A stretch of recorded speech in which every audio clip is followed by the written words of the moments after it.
Miss Columbus State University. So if you do a shitty job, excuse my language, as that, then you're not going to do a real good job as Miss Georgia. That's true. So if you can come in here and say, as I speak to student organizations on campus, as I address student organizations on campus, then they're going to say, wow, this girl doesn't mind getting out and being involved. And then just and I'm probably rambling too, but the rambling fact of the little bitty things, that's when you throw out the stuff that, wow, she knows her stuff. And if you practice those questions, because there should be no evening that you're not watching world news. You need to know everything going on. You need to know where, right, but you need to also, who's in India right now? Your prince and princess are over in India. You need to know, You need to know everything about the music. If there's an awards show coming up about that time, you need to know all about it. I think too, let me interject something there. I'm all about telling about your faith. I think that's wonderful. You're opening a door. Mm-hmm. Sometimes these judges like to play the devil's advocate. And sometimes they want to see how strongly convicted you are in what you say. A case in point, one time I, in an interview, said, I believe in and I told him everything. Well, Miss so-and-so, do you believe that AIDS is a curse from God? That absolutely blew me away. I was sitting there going, whoa, because that threw me off. I mean, sometimes they just sit there and they try to just dig at you. And I hate to say it, but they do. There are judges out there that do that. They want to break you. I think that would be one of my strong points, because I'm very, very strong in my faith. And if they ask me anything about God or my faith, I've always got that answer. Okay, but what it's opening a door to is the political elements that are going on in our country right now. That's opening a door to that. And if you're not ready to answer that question, you better. I'm just saying. And this isn't the student that you're going to be sitting with or the professor that you're going to be dealing with. This is somebody that's wanting to find a reason not to like you. Yeah. And it's as simple as a person, I'm not going to say, but after the Christmas break, I said, I hope you had a good Christmas break. And he just jumped down my throat. He didn't celebrate Christmas and blah, blah, blah. And you can tell at this point that there's some tension, and I'm going, you get to do whatever you want. I don't really care. You got to be happy. But you don't want to open that can of worms that you're sitting here trying to pull yourself out of, that same question. I think the question was how you became with your song or whatever, and your faith, that you have found passion with Christian music because it is much more subtle, and that Christian music isn't necessarily one religion, but it can be multiple religions, because you might have a Jew and you might have a Catholic and you might have a Seventh-day Adventist. You have a lot of different. Or an atheist. You may have an atheist. I mean, that's out there too. And I mean, if you're willing to go there, you got to be ready to go there. But you don't want to dig yourself in that hole. No, you don't, because that's an ugly hole to get into. And like the gun thing. You sit back and let me know, because right now it's a big thing. Because in the state of Georgia, we're trying to prove that you can have guns, except for in dorms and fraternity and sorority houses. But you can take them to class, right? But the Second Amendment gives me that right. Do I necessarily think that it is proper that the person sitting next to me? Let's look at the people that have gone out and killed multiple people, pulled in, and they committed suicide when it was over with. Mm-hmm. Maybe if they'd had somebody that could have spoken to them, then all the lives wouldn't have been lost in order for them to commit suicide. I think that there is a way to balance the religion and make everybody happy. I think that if you're an advocate of let's get along, or I'm not going to judge you for doing this, I'm not going to judge you for saying that. It's all about peace. Let's just try to be peacekeepers. Right.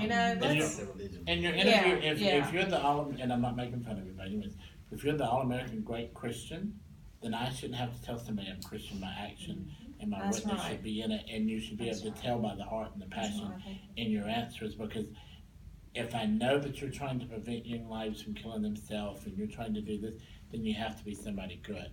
But if I have to sit here and say, I'm the number one Christian, I can defend anything you want against my religion, then no. I mean, all of a sudden you put yourself up on this pedestal, and I, as a judge, I'm way down here. Sorry, I was gonna say she has an appearance tonight, so if we could hear from everybody, yeah. I'm sorry. The only things that I had were I tick mark for so I had 25, and I started a couple questions in. I almost started. My mom doing used to that. do it to me too. She did it for likes, and that was the only way that I learned. I thought I broke that habit.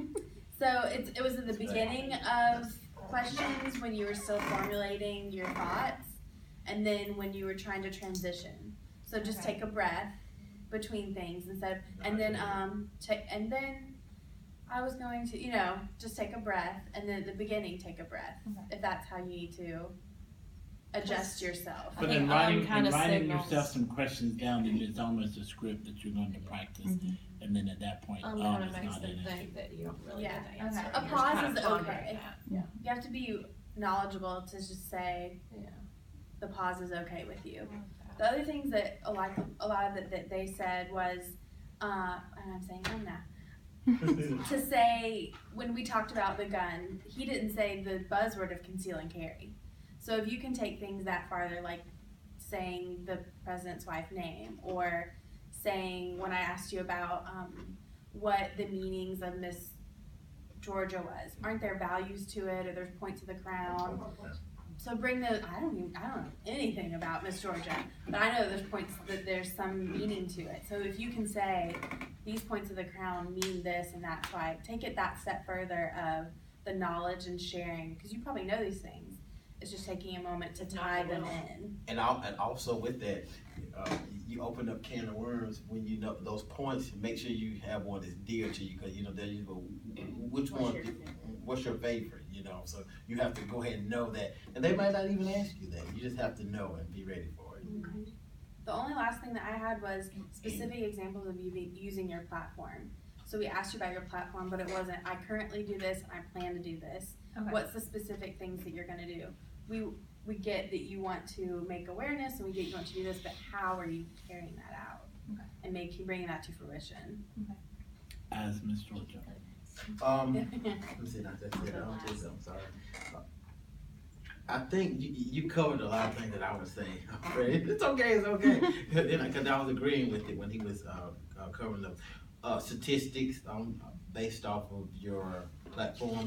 If you need to know anything that's locally that has happened here in Columbus, like you want to know statistics based off your platform here and on the state level, because I've seen on state level they ask a lot of statistics and they kind of dig in a little bit more into it on what you should know and everything.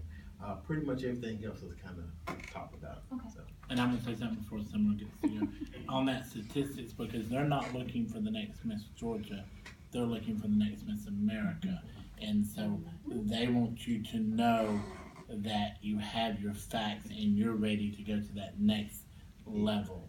True. That's what they're looking for, not somebody that from July to September that the board's got to work to death.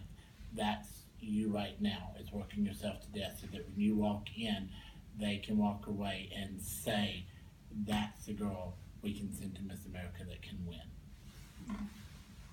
And don't have a blank look on your face. Did I? Sometimes your eyes were telling me, oh my God, he's asking me this. I don't know what I'm gonna say.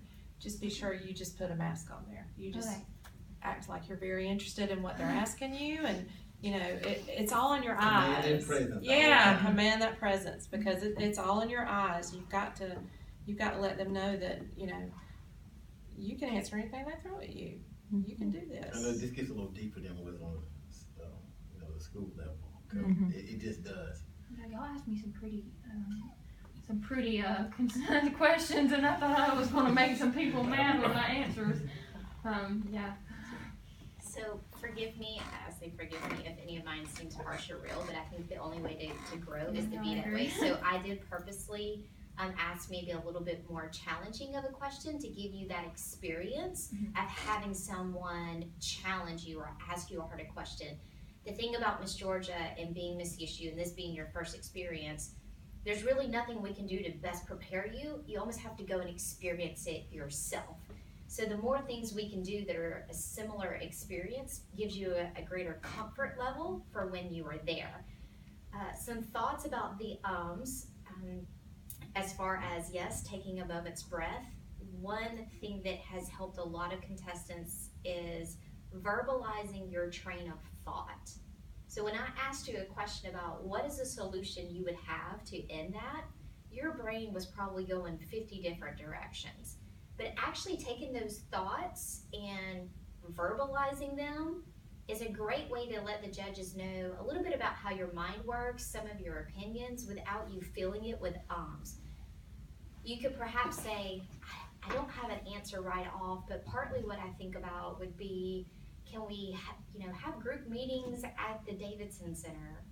May not be the best solution, but that's just one thought that I have in mind. Just show that you have some thought to it, because I guarantee you have an opinion or you have a thought. It may not be the best answer or the number one overwhelming answer if you had more time to think about it, but show them where your brain goes and where that thought process is. And that gives you something else to speak about. It also helps with the look, the deer in the headlights, because you're not stuck, you're continuing to move. So I know you work out a lot. Think about stretching those muscles. Stretch that mind, stretch that brain, keep verbalizing that. And you kept saying that thing, you said 2 or 3 times, I don't have an opinion right now. You have an opinion. And don't ever say study up. Don't say that. Don't say study up. You have an opinion.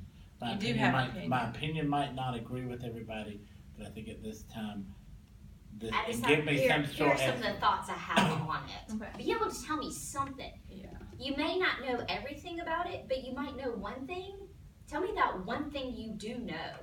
Because I'd rather hear that one thing than I don't know anything. Because once you start that, then they're going to target in and tear you apart. Mm-hmm. They're going to start in and tear you apart.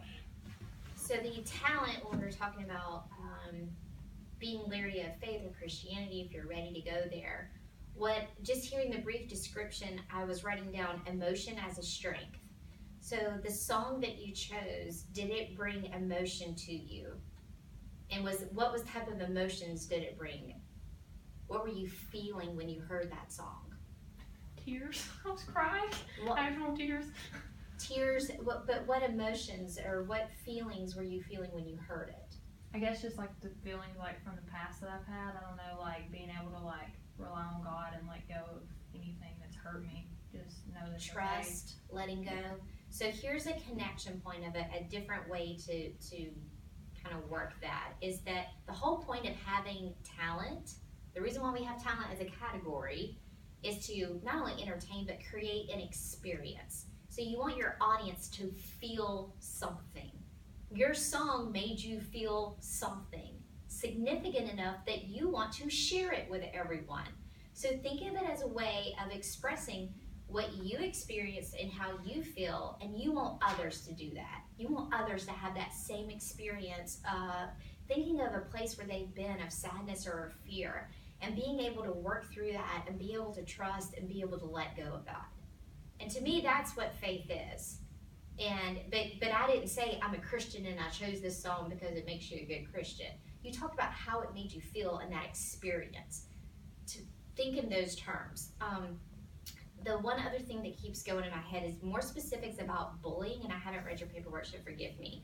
But talking about how you felt, specifically what was done. I think walking in to Jimbo's point with I'm not Bianca with, CSU, but I'm Bianca, and I'm going to save a life, and guess what? You get it